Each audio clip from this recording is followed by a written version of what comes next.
ಈ ಕಲ್ಯಾಣ ಕರ್ನಾಟಕ ಪ್ರದೇಶದ ಜನರು ಎಲ್ಲ ರಂಗದಲ್ಲಿಯೂ ಹಿಂದೆ ಉಳಿದಿದ್ದಾರೆ ಎಂಬ ಸತ್ಯ ಗೊತ್ತಿದ್ದರೂ ಪೂರಕ ಶಿಕ್ಷಣ ನೀಡುವಲ್ಲಿ ಸರ್ಕಾರಗಳು ವಿಫಲವಾಗಿವೆ. ಗುಲ್ಬರ್ಗ ವಿಶ್ವವಿದ್ಯಾಲಯ ಕಲಬುರಗಿಯಲ್ಲಿ ಸುಮಾರು ವರ್ಷಗಳಿಂದ ಹುದ್ದೆಗಳನ್ನು ಭರ್ತಿಯಾಗದೆ ಕೇವಲ ಅತಿಥಿ ಉಪನ್ಯಾಸಕರು ಮಾತ್ರ ತರಗತಿಗಳನ್ನು ಬೋಧನೆ ನಡೆಸುತ್ತಿದ್ದಾರೆ.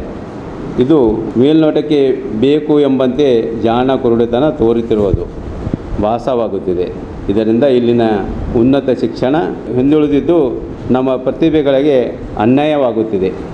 ಮೂಲಕ ಶಿಕ್ಷಣದ ಹೊರತು ಕೌಶಲ್ಯ ಅಭಿವೃದ್ಧಿ ಅಸಾಧ್ಯ ಎಂದು ಈ ಸಂದರ್ಭದಲ್ಲಿ ನಾನು ಹೇಳುತ್ತೇನೆ. ವಿವಿಧ ಇಲಾಖೆಗಳ ಹಾಗೂ ಶಿಕ್ಷಣ ಕ್ಷೇತ್ರದಲ್ಲಿ ಉದ್ಯೋಗಗಳ ಭರ್ತಿಯಾಗದೆ ಅನೇಕ ಪ್ರತಿಭಾವಂತ ಅಭ್ಯರ್ಥಿಗಳು ತಮ್ಮ ಉದ್ಯೋಗದ ಆಸೆಯಿಂದ ಬ್ರಹ್ಮ ನಿರಸನಗೊಂಡಿದ್ದಾರೆ.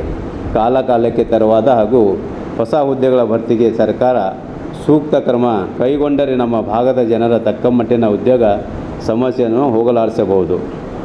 ಆದರೆ ಯಾವ ರಾಜಕೀಯ ಪಕ್ಷಗಳು ನಾಯಕರು ಇದನ್ನು ಕುರಿತು ಮಾತನಾಡುವುದಿಲ್ಲ.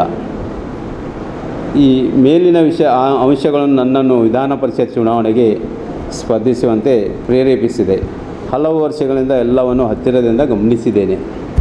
ಆದರೆ ಒಂದು ಅವಕಾಶ ಎಂಬಂತೆ ದೃಢ ಸಂಕಲ್ಪದಿಂದ ಈ ಬಾರಿ ನಮ್ಮ ಕಲ್ಯಾಣ ಕರ್ನಾಟಕ ಪ್ರದೇಶದ ಸರ್ವಾಂಗೀಣ ಅಭಿವೃದ್ಧಿಯ ದೃಷ್ಟಿಕೋನದಿಂದ ಈಶಾನ್ ಪದವೀಧರ ಮತಕ್ಷೇತ್ರದಿಂದ ವಿಧಾನ ಪರಿಷತ್ ಚುನಾವಣೆಗೆ ಸ್ವತಂತ್ರ ಅಭ್ಯರ್ಥಿಯಾಗಿ ಸ್ಪರ್ಧಿಸುತ್ತಿದ್ದೇನೆ.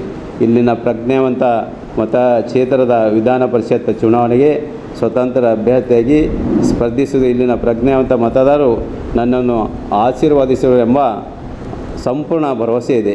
ನನ್ನ ಕ್ರಮ ಸಂಖ್ಯೆ 18 ಇದ್ದು ತಾವು ಮೊದಲ ಪ್ರಾಶಸ್ತ್ಯ ಮತ ನನಗೆ ನೀಡಬೇಕೆಂದು ಈ ಮೂಲಕ ತಮ್ಮಲ್ಲಿ ನಾನು ವಿನಂತಿಸಿಕೊಳ್ಳುತ್ತೇನೆ.